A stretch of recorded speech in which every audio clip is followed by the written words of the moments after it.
events on successive days, but we have a small but interested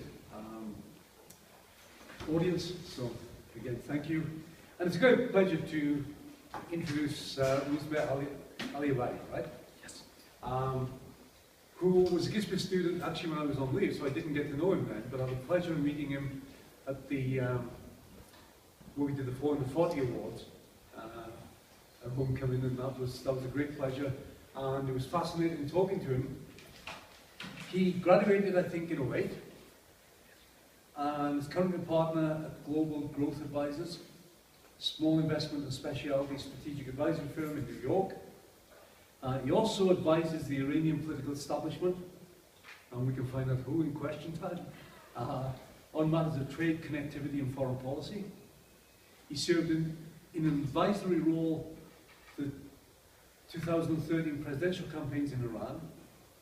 In 2015, he was appointed Senior Advisor to Director of Strategic Studies at Iran's Ministry of Foreign Affairs, Institute for Political and International Studies in Tehran. He's also involved, we were talking with the homecoming meeting, he also helped with a wonderful book called Connectography, which was described by the New York Times as the following 6 maps will change your view of the world, right? Or 5 maps, I forget what it was. But he helped with that. And so it's a great pleasure to have him here today, and I think we can do this in a very informal way. So Ruz, just come up and thank you. You're on. Thank you, thank you. Thank you so much for your time.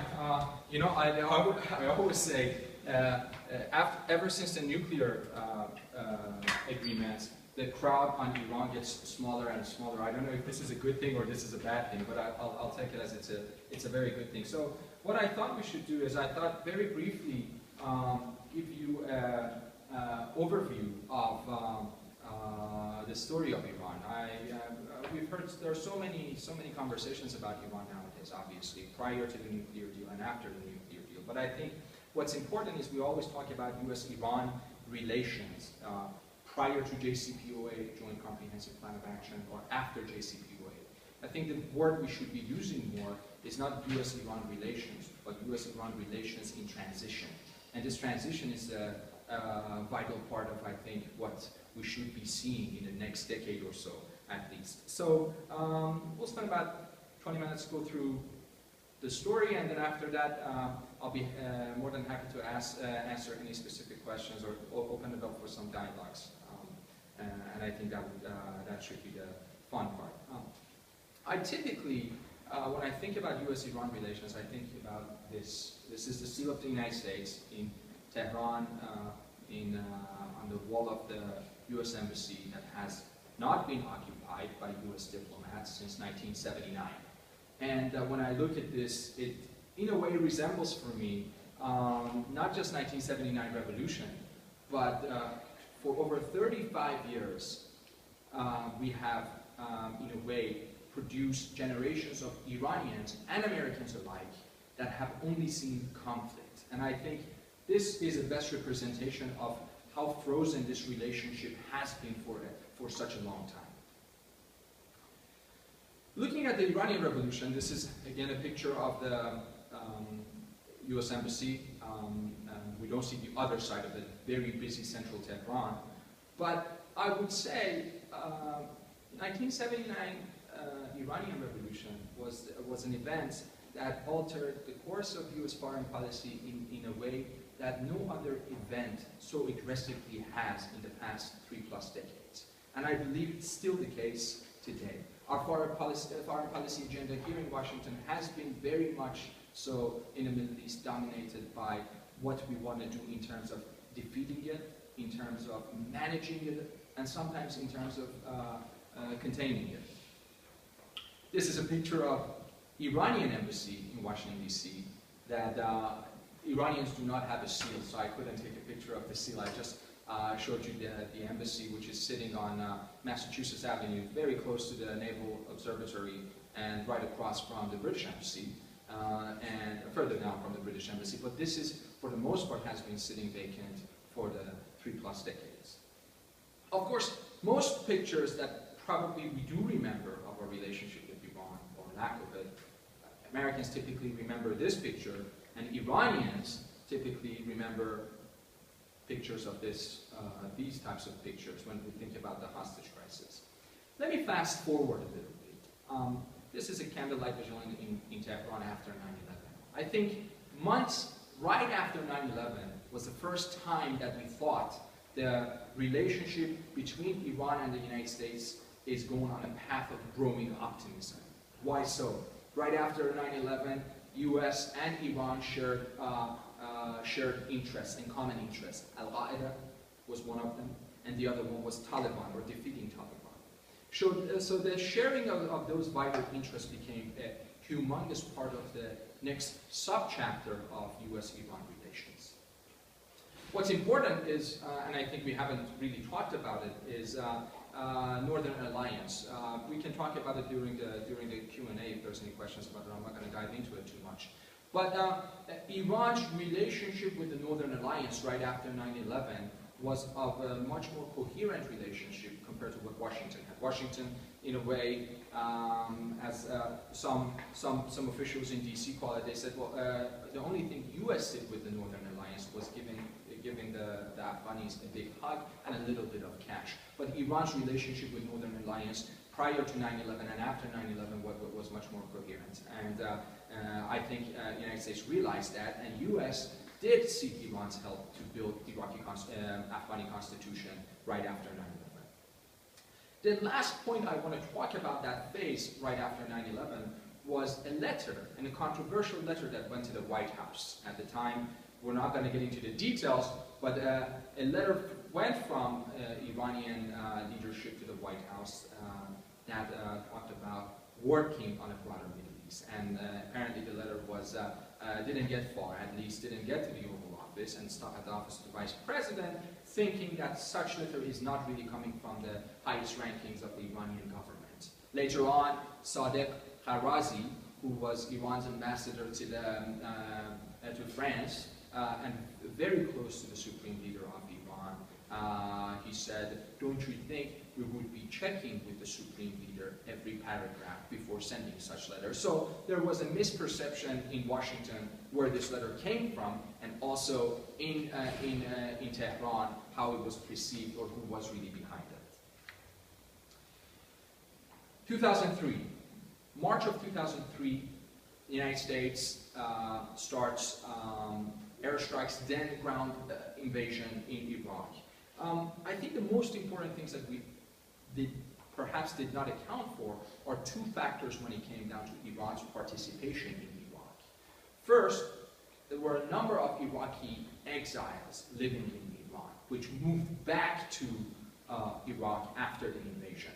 We had al-Jafari, and then Aliabadi, and also Nouri al-Maliki, which had very close ties to Iran, and perhaps would check with Iran before they engage in any type of public policy agenda with Tehran before they check with Washington. And I think over time Washington realized that anyway was a growing concern. The second aspect of it is language. Iranians could operate and work in Iraq seamlessly, partially because majority of the Quds Force and IRGC and Iran paramilitary members could speak Arabic. And also, majority of the Shias that were operating in the south could be blending in with the population. So the US military had a really difficult time figuring out whether these are Iranian Shias or these are Iraqi Shias. So the language aspect of it was another aspect that we don't often talk about. This map was in Economist magazine. I think this is a good map to explain the volatility and ups and downs of US-Iran relations. I'll be more than happy to share with you all the slides down the road, so if you want to take a look at it. But what I want to really focus on is the next phase, perhaps during Ahmadinejad's time. During Ahmadinejad's time, the United States realized that one of the most important weapons that they could be using to battle and to fight and to pressure Iran would be denying Iranians access to the dollars. to the US dollars. And the financial aspect of it became growingly important. So the United States never used the dollar option, the economic sanction option, this extensively for a long time. In fact, the last time the United States used the sanction option this intensely and at such rapid rate was in the 1940s, and it was sanctioning the Japanese for the energy embargo, which led into Pearl Harbor and the United States getting into the Second World War. So for Iranians, it was also unexpected that the United States is going to be going full force after these sanctions. In fact, folks in the Treasury Department called it sanctioning the CBI, Central Bank of Iran. They said, let's go nuclear on Iran, which means cutting off Iran's central bank from the financial system, and they did that. And the second portion of it was to de-SWIFT Iran. De-SWIFTing of Iran in the late 2007, 2009 became a very, very important factor for Iranians to be pressured. There's one element of this, right? Part of this is a response to the support Iran was providing in Iraq for the special forces part, or the special groups part of the Saudist movement. And they broke from Assad, but they were also getting what we call specially formed projectiles.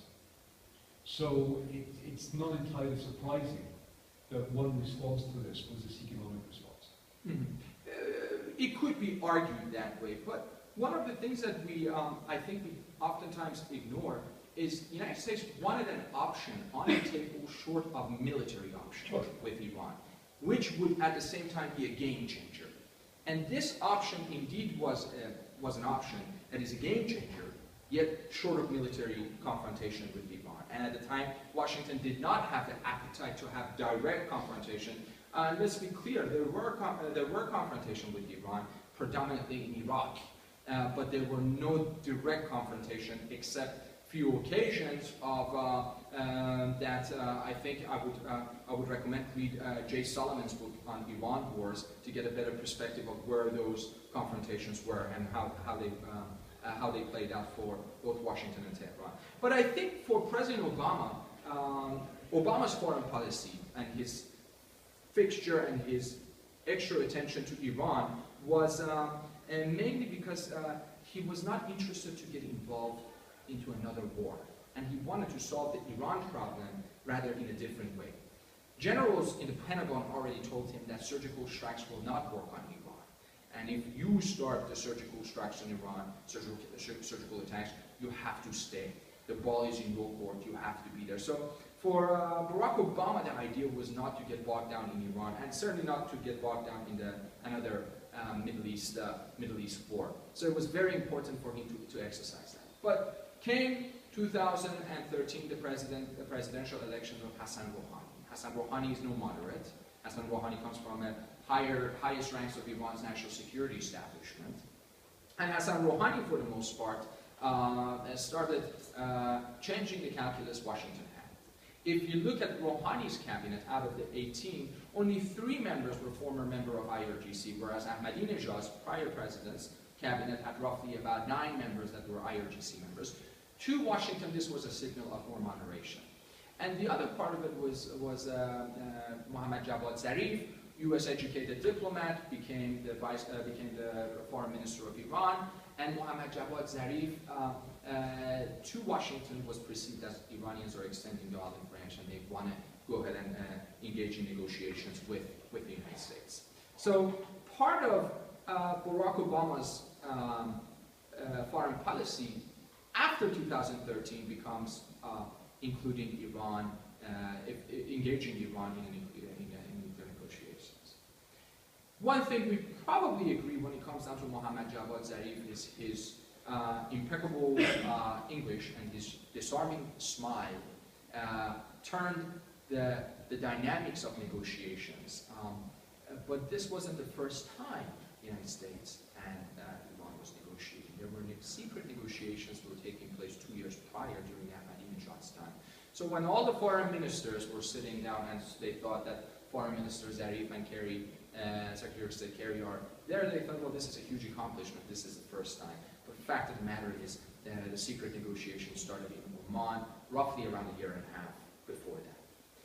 There's a lot of critics in Washington. They believe that in the course of negotiations from 2013, and also in Tehran, believe that what happened is negotiations on the nuclear issue with Iran has handcuffed the administration in terms of how they should be reacting or responding in Syria. We can get into that and we'll certainly be talking about it, but that was a huge concern, not just here in Washington, but also a concern in Tehran. I was in Tehran when Bibi Netanyahu was speaking to a joint meeting, not session, joint meeting of the US Congress. And we were on live TV with the Deputy Foreign Minister, and also Iran's Member of the Parliament on National Security, Javad Mansouri. And we were debating this, that such action would really fuel and would help Iranian conservatives to make the case for that American attempt to solve the nuclear issue is not going to be a genuine attempt. And Iranians in Washington, they were arguing this is part of the Persian trick, and they don't want to really fully engage the United States on and solve the nuclear issue. What didn't make news here in the US made tremendous news in Tehran. This was January 14th, 2015. And we saw John Kerry and Mohammad Javad Zarif are taking a 15-minute waltz, and the response in the Iranian Majlis was absolutely mad. They called the foreign minister a traitor and somebody who is showing intimacy to enemies. I'm sure Mr. Kerry did not get the same response here, but this was the pressure, this was the mood in Tehran. And some believe in Washington that Iranian government is, in a way, using the warmer face of the government in order to be able to gain more leverage when it comes down to the nuclear deal. Fast forward to the nuclear deal itself. I think there's going to be a tremendous amount of talks and controversy over the nuclear deal. Both countries, Iran and the United States, early on realized that they cannot make a broad deal. The deal has to be a small deal. In fact, it has to be a narrow deal. Where this deal becomes problematic is Iranians view this deal as a deal that is going to be focusing on not just the nuclear issue, but also broader Iran's economic issue. Whereas Washington only wanted a specific, narrow nuclear deal and nothing else. I believe the greatest achievement of the nuclear deal was none of that. Meaning it was not about Iran getting money. It was not about the nuclear containing or putting a lid on Iran's nuclear program. The biggest achievement was the taboo, the revolutionary taboo of talking to the United States was broken in Tehran. And that's something we oftentimes haven't paid attention to. And a very odd dynamic was developing in Tehran, and also, I would argue, even in Lausanne. As criticism both in Washington and Tehran was growing, US and Iranian nuclear negotiators developed more chemistry and they got closer to each other. In a way, the centerpiece of this nuclear deal was Kerry and Zarif. And the dynamics that they forged in the process, the emotional connection that they forged in the process was indeed very, very fascinating. Getting into the nuclear deal, JCPOA itself, 180 pages with the appendix and everything. Bottom line, what happened is Iranians are viewing it as a 15-year deal. I'm sorry, the United States is viewing it as a 15-year deal, whereas Iran is viewing it with the ICBM portion as a 25-year deal. And when I say Iranians and Americans, I'm talking about national security establishments of both countries. Iranians gave up 90% of the 20% enriched uranium. They dismantled the plutonium production, and they agreed on rigorous IAEA inspections anytime, debatable. Yes? I think you just answered my question. Doesn't the International Atomic Energy Commission, don't they have to give 2 weeks notice, and then Iranians can say no to the sites that they want to visit? yes, so there becomes an issue. There becomes an issue that if it's a military site versus if it's not a military site, how Iran would react. We don't know the answer to this. Based on the JCPOA, there is a 14-day notice that IAEA should be giving the Iranian government. The Iranian government should allow them access. But if such access is denied, if Iran believes this is going beyond the nuclear inspection and getting into the defense side, Iran can deny access. And if they do so, it goes to a dispute committee. We haven't been there. In fact, one of the big problems we have with this nuclear deal is because there are a lot of questions and there's a lot of fragile parts that the deal itself hasn't addressed. But the second part of the deal that's important is this is the first time that the deal or diplomacy resulted, and Iranians care about this immensely, that Iran being removed from provisions of Chapter 7 United Nations Security Council, provisions of UN Security Council Chapter 7 resolution, which is authorization for military action. This was a very, very, I would argue, after the sanction issue, which is not resolved, the Office of the Supreme Leader immensely cared about this provision within the JCPOA. I was in Tehran. This is the night in Tehran when the nuclear deal was signed.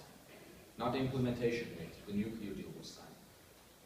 What I noticed in Iran, it wasn't about the nuclear deal. It was more so about, beneath it there was this sense of patriotism and nationalism by the Iranians. Because for the most part they felt that Iran has been wronged and persecuted for a long time. And this is the time for Iranians that they prove to the world that they should no longer be persecuted and they're not wrong. That was the kind of a tangible social reaction that we felt in Tehran as I was in Tehran during that time. But so it had a profound impact on the society itself.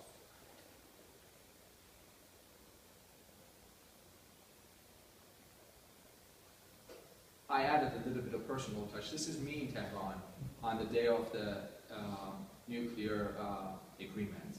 And I was on the phone talking to someone probably in Singapore. But what was important then is, I think majority of people in Iran were drinking the Kool-Aid. In Washington they said, oof, we don't have to worry about Iran's nuclear program. In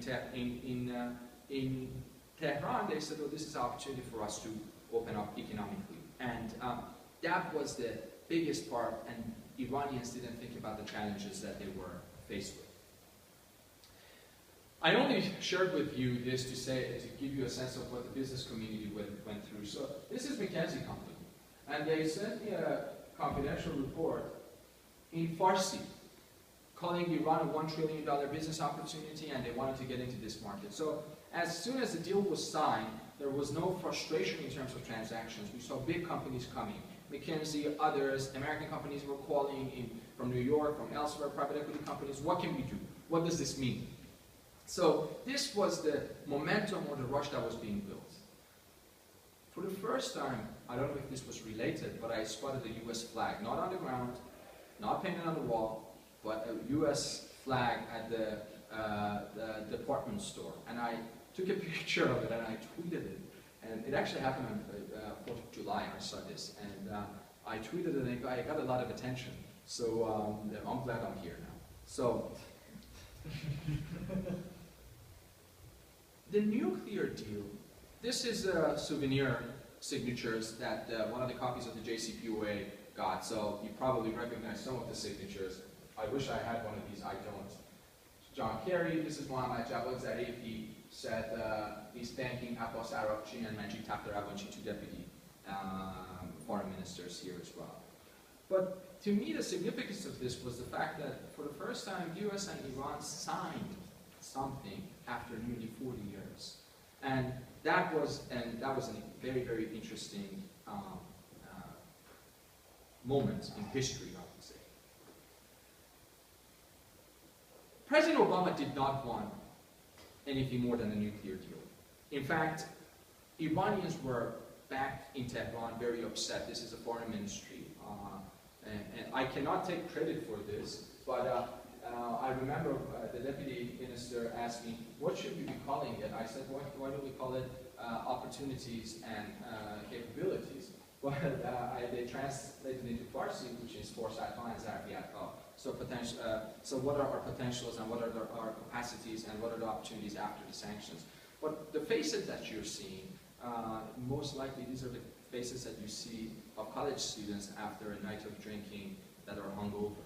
So I think this was the morning after the nuclear deal, in a way, symbolically, that they realized, well, those economic benefits are not coming anytime soon, as fast as we think. So this is the beginning of this, I would argue, full of friction transition that we will be seeing with Iran in the next few years. This is a picture in Majlis. He's one of the members of the parliament, very conservative member of the parliament. His name is Kuchak Zadan. He is yelling at the foreign minister. We see the back of the foreign minister's head. And he sings that President Rouhani oversold the nuclear deal as an economic deal. And this was not an economic deal. And we have not received any economic benefits from it. And in fact, Mr. Rouhani is not this economic rainmaker that he promised to be when it comes down to these issues. This is the mood in Tehran today. And this is growing. But what we have noticed, or the news that was more noticeable for us in Tehran, was the air base that was used by the Syrians, by the Russians, to attack Syrian targets. This is a sensitive issue. Iran's constitution prohibits foreign powers using Iranian bases. So as soon as this got media attention, Iranian parliament interjected, and Russians actually started using the Russian air bases rather than using Iranian air bases. But what's important and what we're missing here is this was the beginning of a next phase of Russian-Iranian alliance, a strategic alliance. I would divide the alliance into three segments. First portion of this alliance is going to be focused on gas exports. There's a hidden communication between the Russians, I shouldn't say hidden, intangible communication between the Russians and Iranians that gas exports for Europe is ours, stay out of it, Iranians understand. The second portion of it, in my opinion, is veto. The veto power Moscow has used to benefit Iran at the United Nations has been part of that alliance. And the third issue is Syria, which is a growing, obviously, issue. Is this one, which is the government of Saudi Arabia's debt, which is raising immensely. The security ramification of this, not just for Iran, but the broader region, is going to be humongous. Sustained low oil prices is downsizing Saudi Arabia's perception in the region and role in the region. I believe we're on a path of seeing more regime change in the region. And partially it's because there's a lot of countries in the region that Saudi Arabia is underwriting. And Iranians believe the source of instability in the region will be the countries that are being underwritten by Saudi Arabia. One thing I've heard from Iranians, and I think is very accurate, is in the future of the Middle East, Iran is going to be more successful, not because of our regional role, because we know how to suffer, and Saudis don't. The broader Middle East, in my opinion, as we're seeing it today, is going to be a Middle East that Barack Obama, at least, and I believe Hillary Clinton will pick the same, distancing himself, Barack Obama, and Hillary as well, from the region altogether. We currently have civil wars in Syria, in Iraq, in Libya, in Yemen, and based on foreign ministry's estimate, there are going to be 3 more civil wars in the region in the next 5 years, at the rate that we're going. Where? We can discuss this in the Q&A session. Iran-Saudi relations on a fundamental level, I think this is the biggest puzzle that I think if we don't get to talk about much in Washington or elsewhere. The fundamental problem we have between the Iranians and Saudis is at the very top level. Elite in Saudi Arabia and elite in Iran, they don't understand each other. And they don't attempt to understand each other. And that's a huge, huge problem. But in Tehran, in Riyadh's perspective, Iran is part of their broader threat perception. Iranians do not view Saudis under threat perception at all. Not even a little, I'm not suggesting a little bit, at all they do not. And I think fundamentally that's a big difference. For Iran, when it comes down to Hezbollah or when it comes down to Syria, Saudis believe they are fighting a proxy war. Iranians are believing that they are protecting Syria because to them Syria has instrumental value. However, Hezbollah to Iranians has intrinsic value and will continue to have intrinsic value. Yemen is not as important as Saudis claim to be for Iranians, and I think that's something that we misrepresent oftentimes, or we hear that's being misrepresented by the Saudis, and in particular by the Gulf partners. If we de-emotionalize the relationship between Saudi Arabia and Iran, we realize that the majority of the issue between the two countries lie in the fact that Saudis happen to be outsourcing, and are willing to debate this, outsourcing their security, and because of that, they are feeling increasingly more insecure in the process, and Iranians are not doing it as well. So this was a chart that I thought that was very interesting, because if you look at it from absolute dollar terms, what Iranians are spending in terms of defense is 1/5 of what Gulf countries are spending in their defense, in terms of their defense spending. So from a threat standpoint, at least from a tangible or let's say nominal threat standpoint, I don't think they compare. I'm not going to go through capabilities here, but if you wanted, I can certainly share this with you and show you where we stand when it comes down to Arab perception of Iran and how they view it. Back in June, I participated in Foreign Ministry's discussions on Iraq and Syria. This is in the Foreign Ministry of Iran. Deputy ministers are sitting, they're talking about stability in the region. We get into Q&A, we'll talk about Syria. But the only point that I wanted to make here in terms of this is, in terms of Syria, for Iran, we oftentimes hear that Mohammad Javad Zarif is in charge of the nuclear deal and Qasem Soleimani is in charge of Iran's regional role. Wrong. What we oftentimes don't hear is behind this we have something called the Supreme Council for National Security, which Admiral Shamkhani runs it, and indeed most of the decision making in Iran, as we can imagine, is not harmonious. And there's not one person that's making a decision despite what we're hearing. There are competing interests and competing national security interests that we oftentimes Iranians are faced with. And in terms of Syria, this is something that I wanted to mention and be more than happy to explain a bit more. However, when it comes down to the United States and Iran, I think we published this in May. The two areas that we think Iranians and I don't know, every time we publish something, there's a picture of IRGC commander up there. We have nothing to do with the papers that we published, but this was called Iran and the Next US President. And Iran and the Next US President, for us, was an instrumental piece because we believe that Iran can work with the United States on two fronts. Number one, recognition and further recognition of the nuclear agreement. And the second front would be on regional stability, which will be disadvantageous to the United States if it tries to, in a way, reduce or attempt to limit Iran's role in the region. On Syria, we can discuss it in the Q&A, but the most important thing when it comes down to Syria, and it comes down to US policy, and something SIS majors and students of international relations should be watching closely, is how US role in Syria will change after JCPOA. Because I believe the United States' ability will increasingly enhance after JCPOA, because before that it did not want Iran to leave the negotiating table, therefore it gave a lot of concessions on Syria. So from now on it would be immensely important. Iran is not a regional power. Iran views itself as a great power. You can define great power in whatever shape or form you want to define it.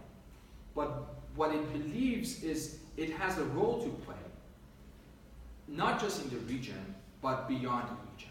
And that's something the United States, I think, that's a factor the United States wants to contain immensely. What we have seen, or we attempt to see, and we like to see, is a successful agreement, hoping that the successful nuclear agreement will lead into a successful relationship. I believe US-Iran relations, which is in transition, is not on a path of more stability. It's on a path of more, in fact, confrontation. And if we look at Iran-US relations in the lens of the JCPOA, we think about normalization, which I don't think it will happen anytime soon. What has happened, however, is the fight and friction, for the most part, has left the battlefield, but it has got into other platforms, cyber, financial, procurement, and I think it would be growing very much so on that front as well. It is clear that the United States is not interested in the Middle East as much as it was a decade ago. Perhaps America, perhaps Americans prefer to make profit in Asia rather than fight in the Middle East. And I think that would be giving Iran an opportunity to take a more solid and more tangible role in the region. When I think about US-Iran relations, I think about a bridge. I don't even know if it's a bridge, and I think about tremendous amount of volume and complexity. When we oftentimes talk about the nuclear deal, we talk about benefits.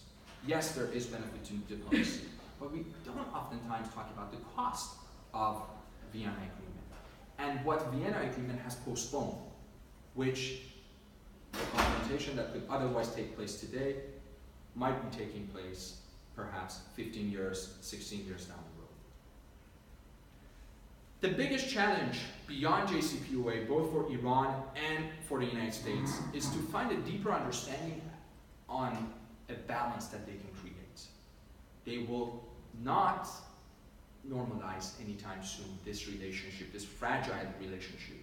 But they can, on some transnational level and on some regional level, perhaps can work together without formalizing it. No doubt Iran and the United States will be, in a variety of shapes or form, will be in the headlines, in memos in Washington, inside the Beltway, and also perhaps a lot of conversation for think tanks. But I think in order to understand this next phase better, we have to remain realistic and take the JCPOA at its face value and for what it is. It has not transformed, and it was not intended to transform the relationship between Iran and the United States. And I think national security establishment of both countries, in Tehran and Washington, they realized that.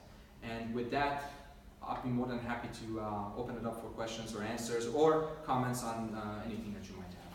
Thank you.